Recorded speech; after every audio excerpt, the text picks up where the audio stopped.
we don't realize this paradigm shift, I will not be doing my job if I don't think differently, if I don't think out of this box. It's interesting. And my kids are the best evidence because they are now, my 23-year old son has not seen that. I remember the eternal thing. He got his mobile phone, he was 15 or 14, his first mobile phone. His sister got it, she was 2 years younger.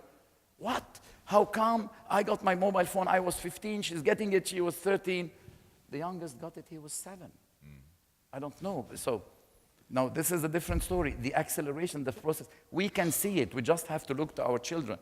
I projected in a conference a YouTube video, not coming from us.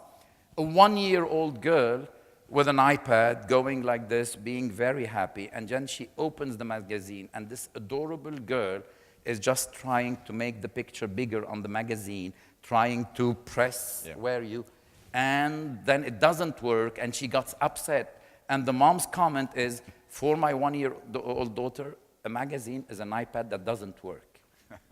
Steve Jobs coded permanently her operating system. So this is where we are today. And this generation, the one that were born, we, all of us, were born, and we knew a world without mobiles and without internet.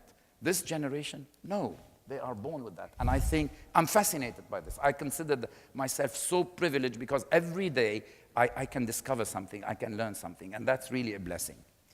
So if we had Apple and Google and Twitter and Facebook sitting here, enjoying the multiple revenues and profits they are making, and you're providing the network, the pipes, and stuff like that. So you get the pain and they get the gain. Yes. So what do you think about that? What action are you taking? I will tell them, quoting a beautiful sentence, what got you here will not get you there. Okay. So if you allow me.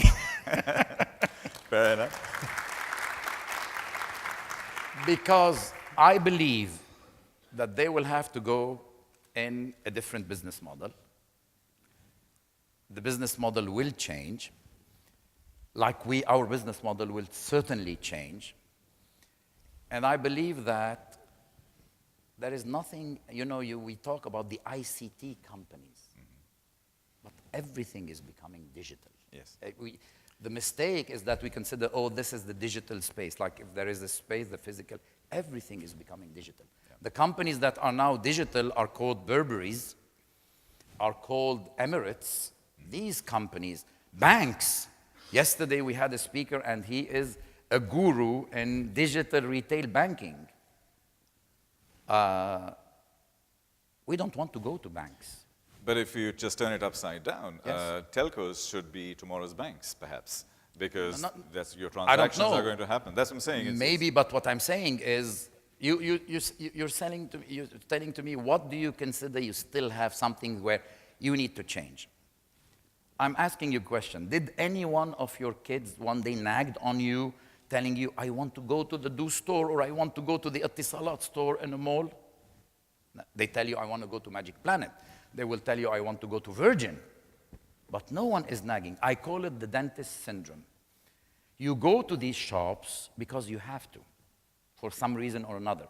What is the best expectation is hoping that this will be less pain than possible. This is exactly how you go to the dentist.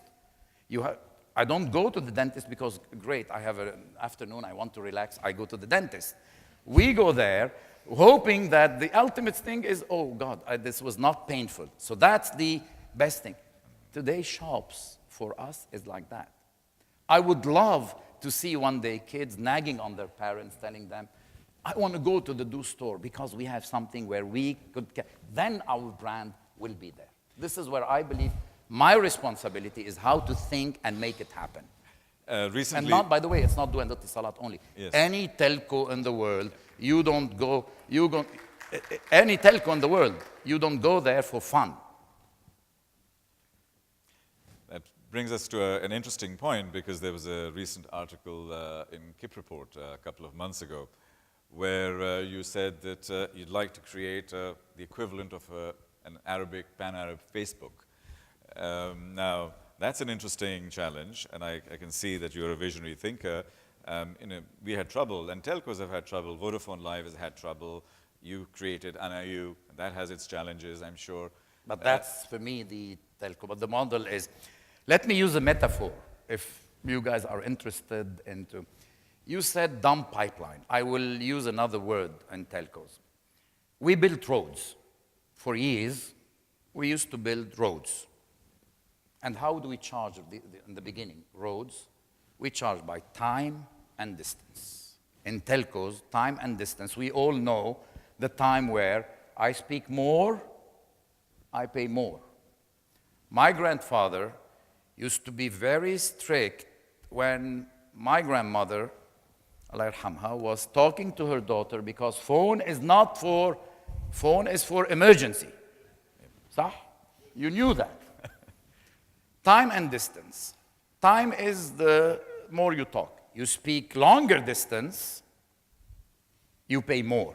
And this is why probably in a lot of movies of this part of the world, when a guy is talking to his son who is studying, etc., in a phone booth, these will shout, hello, hello, because you really want to make sure that you're paying, that this went there. So this is so we build roads. What happened is now customers go on this road, and of course they want to pay less and less because we built roads and we have cars to take them on big shopping centers called YouTube, called Google, called Facebook. And they start doing things. A mall, they start doing things. They walk in the mall and they see ads, and advertisers are paying Google because I bring my customer. It's normal, legitimate. They buy things, they buy a coffee, they buy an item online, etc. They pay money. Google will take, as a mall, a transaction. So far, it's good. But they are going out of this mall with a huge bags. And they tell me, no, the bus that you are building is not enough. You have to change your bus, build a bigger bus. And the bus is bigger, and there are so many buses that I need to build the road. So I'm paying all the money, but the extra revenue is not going to me. You said it. I'm quoting one of the founder and owner of Bharti, Mr. Sunil Mittal. He said, we can't share their gain, and they don't want to share our pain. Fair enough. There is always two drivers. In philosophy or you call them fear and greed. Greed, not the negative way. Greed is the willingness to have more, the willingness to do. Fear and greed. The fear is I'm defending myself. In native people, they start fear and greed. Now, of course, in corporate world, we don't like fear and greed. It sounds so. We call them very eloquently risk management and leverage. So it looks much more, it looks much more decent. So we can sit with ties and speak about this. Why are we shy? I want not only the sphere, not minimizing the constraint. I want to maximize the pleasure. Why can't we all build a mall? The problem is scale. But an advertiser will not go and discuss with Etisalat, Mobile, STC, etc. if he wants a campaign for the young people in the Arab world, where if he goes on Google or on Facebook, he's reaching much more.